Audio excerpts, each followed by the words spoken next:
जय माता दी। एक सुंदर कहानी है। उस कहानी को अवश्य आप लोग सुने। हो सकता है उस कहानी से आपके जीवन में परिवर्तन आ जाए, आपके सोच में बदलाव हो जाए। एक गरीब माँ भगवती की पूजा आराधना करती है, लेकिन उस गरीब को पूजन करने नहीं दिया जा रहा है। उसकी भक्ति करने में, माँ की पूजन करने में रोक टोक लग रही है। अवश्य इस कहानी को देखें। आपके जीवन में, आपके परिवार के जीवन में बदलाव अवश्य आएगा। ऐसे कहानियों को अवश्य देखें। किसी की जिंदगी बनेगी। जय माता दी। दुर्गा भक्ति। जय अम्बे गौरी मैया, जय श्यामा गौरी, तुमको निश दिन ध्यावत हरि ब्रह्मा शिव जी। ओम जय अम्बे गौरी। अरे भोला, रुक बेटा, ले ये माता रानी का प्रसाद खा के जा। ले, हाथ आगे कर। ओहो माँ, पहले ही देर हो रही है, लाओ जल्दी। जल्दी का काम शैतान का होता है बेटा, आराम से जा। आराम से तो बस आप ही रह सकती हो माँ जी। ये आराम से बैठ गए तो घर कैसे चलेगा। जाओ जी, जल्दी जाओ आप। माँ जी के पास तो कोई काम है नहीं, सारा दिन माता रानी के सामने घंटी बजाने के सिवाय। भोला अपने खेत के लिए निकल जाता है। ना तो उसने मीना को उसके व्यवहार के लिए टोका और ना ही मंगला उसे कुछ कह सकी। दरअसल मंगला की बहू मीना बहुत ही तेज तर्रार थी, साथ ही लालची और मतलबी भी। वो मंगला से कभी भी सीधे मुंह बात नहीं करती थी। भोला भी उसी के रंग में रंग चुका था। दूसरी तरफ मंगला सारा दिन बस मां दुर्गा की भक्ति में ही लीन रहती थी। उसे दुनियादारी से कोई मतलब ही नहीं था। ना उसे मीना से कोई उम्मीद थी और ना ही भोला से। उसे तो बस अपनी माता रानी का साथ ही चाहिए था जो उसके पास था। माते, ये मंगला आपकी परम भक्त है, लेकिन इसकी ये बहू इसे कितना प्रताड़ित करती है। ना तो उसे ठीक से खाने को देती है और ना ही पहनने को। इसका बेटा भी इसकी परवाह नहीं करता। माते, आपको नहीं लगता कि मंगला को आपकी मदद की आवश्यकता है? शेरा, आवश्यकता तो हर मनुष्य को हर समय होती है, लेकिन उसे पूरा कैसे करना है, ये तो मनुष्य के अपने हाथ में ही होता है। विधि के विधान में सभी का भाग्य लिखित है। थोड़ा धीरज रखो। जैसे मंगला के मन में मां दुर्गा बसी हुई थी, ठीक वैसे ही मां दुर्गा भी मंगला से बहुत प्रेम करती थी। लेकिन फिर भी अभी मंगला को बहुत कुछ सहना था। मीना बेटी, कल से नवरात्रे शुरू हो रहे हैं, तो माता रानी की पूजा का सामान चाहिए था और मेरे व्रत भी होंगे तो। माँ जी, देखिए, आपको व्रत रखने हैं तो शौक से रखिए, लेकिन एक बात साफ साफ सुन लीजिए। आपके लिए फल, मेवा और ये पूजा का इतना महंगा सामान लाने के लिए पैसे नहीं है हमारे पास। सब कुछ तो आपके सामने ही है। पता नहीं फिर भी आपको कुछ दिखता क्यों नहीं। ले दे के एक खेती तो है हमारे पास। बड़ी मुश्किल से इस बार चने की फसल कुछ ठीक ठाक हुई है, वो भी अभी पूरी तरह से तैयार नहीं है। अब आप ही बताइए कि पहले घर के जरूरी खर्च देखें या आपके ये सब नाटक। इतना कहकर मीना वहां से चली गई। मंगला ने बड़ी उम्मीद भरी नजरों से भोला की तरफ देखा, लेकिन भोला ने भी उसकी उम्मीदों को पल भर में तोड़ दिया। माँ, मीना ठीक ही तो कह रही है। वैसे भी तुम्हारा हर दिन तो माता रानी के नाम से ही शुरू होता है और उन्हीं के नाम के साथ खत्म भी होता है। तो फिर ये नवरात्रि पर व्रत रखने से क्या खास हो जाएगा? खामखा तुम्हारी तबीयत बिगड़ जाएगी और फिर डॉक्टर की फीस और दवाइयों पर फालतू खर्च, ये सब बड़ा भारी पड़ जाएगा माँ। मंगला फिर कुछ न कह सकी, लेकिन वो उदास जरूर थी।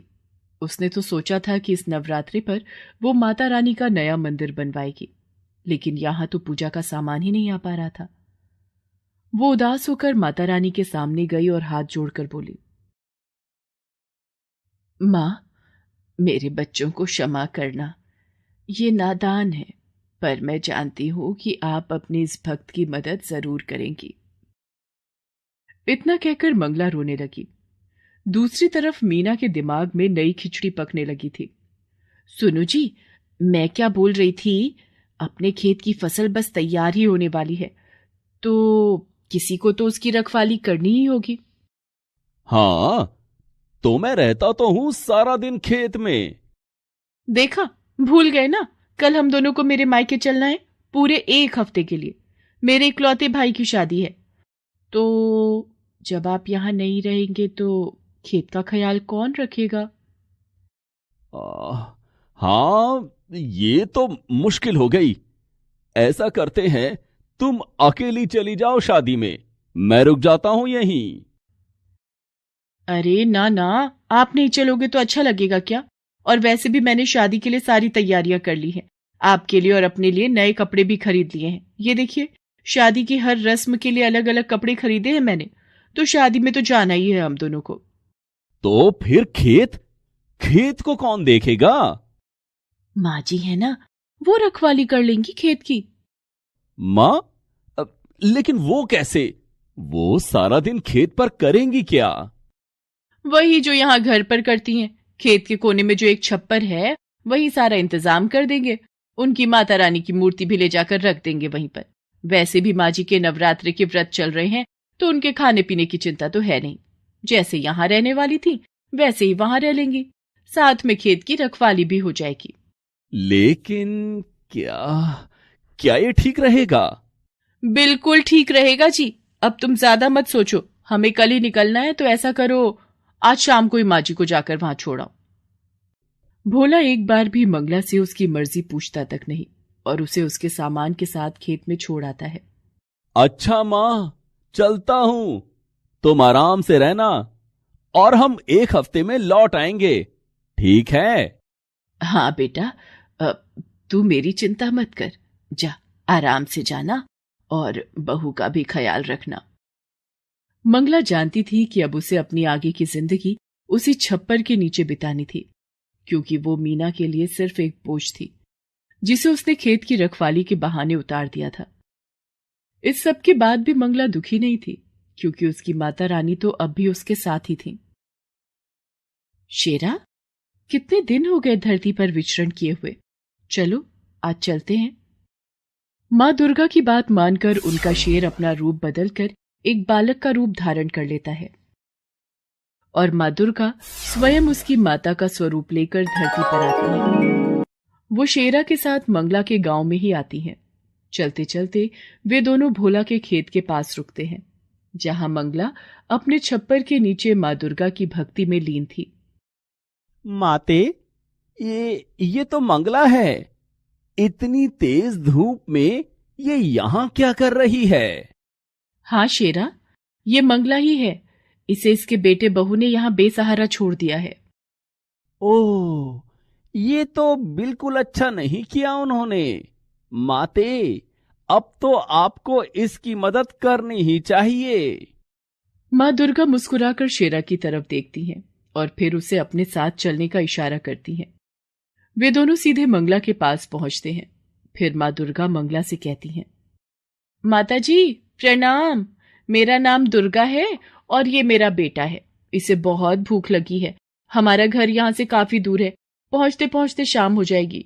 अगर आपकी आज्ञा हो तो क्या हम आपके खेत से कुछ चने ले सकते हैं? बस मेरे बच्चे का पेट भर जाए, इतने ही लेंगे, आपकी बड़ी कृपा होगी। नहीं, तुम नहीं ले सकते। क्या कहा? हम नहीं ले सकते? लेकिन मुझे बहुत भूख लगी है, बस थोड़े से दे दीजिए ना।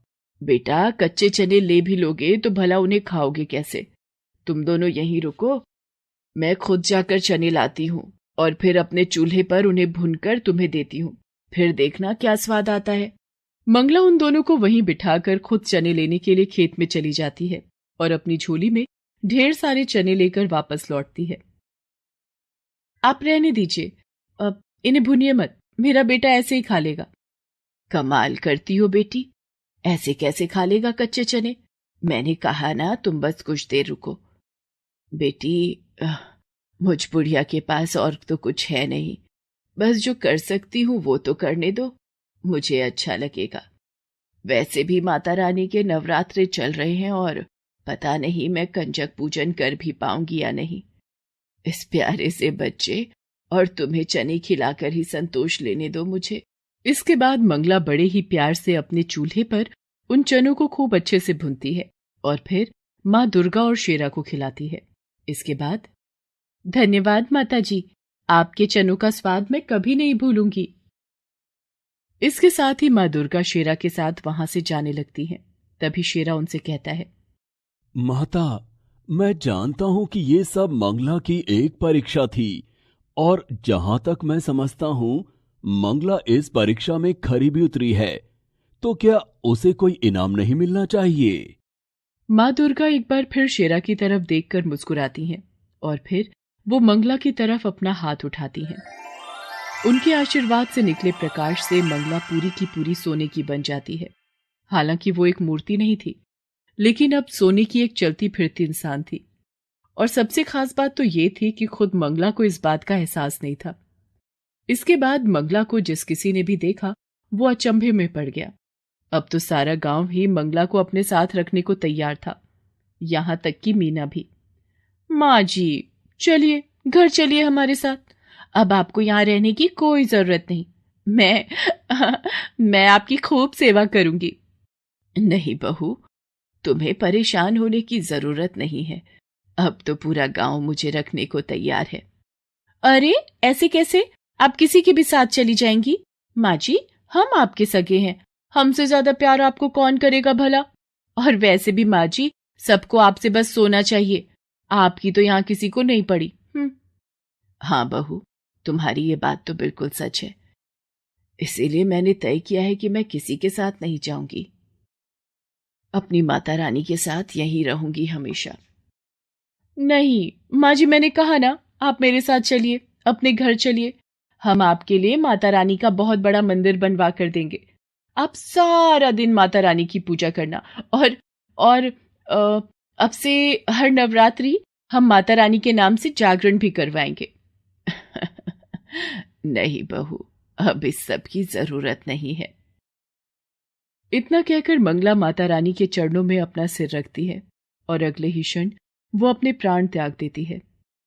ऐसा लग रहा था मानो उसने माता रानी के चरणों में ही मोक्ष को प्राप्त कर लिया था। मंगला को जो चाहिए था वो उसे मिल गया था, लेकिन मीना को नहीं, क्योंकि ना तो अब मंगला सोने की थी और ना ही मीना के किसी काम की।